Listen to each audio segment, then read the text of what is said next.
জুলাই বিপ্লবের সবচেয়ে বড় বেনিফিশিয়ারি হলো বিএনপি, জাতীয় নাগরিক পার্টি বাংলাদেশ, এনসিপির সাথে আমরা যে মোহনাটায় এসে মিলিত হয়েছি সেটা হলো জুলাই বিপ্লবের আকাঙ্ক্ষা।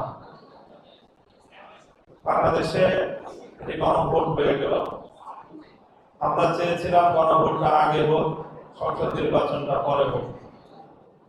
যারা নির্বাচনে বিজয়ী ঘোষিত হয়ে ক্ষমতার মসনদে বসেছেন তাদের দাবি ছিল যে না, গণভোট এবং জাতীয় সংসদ নির্বাচন একই দিনে হোক।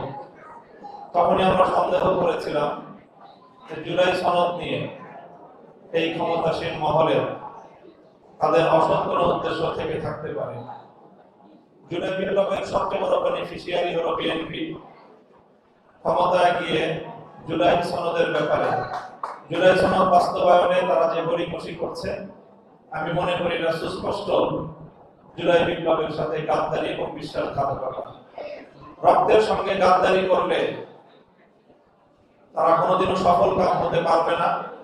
আমরা যারা জুলাই বিপ্লবের অংশীজন, আমাদের আগামী দিনের শপথ হোক যে আমরা যে কোনো মূল্যে জুলাইয়ের শহীদ এবং জুলাইয়ের আহত, জুলাই যুদ্ধাহত, জুলাই যোদ্ধাদের এই অর্জনকে রক্ষা করার জন্য আমরা ঐক্যবদ্ধ থাকব।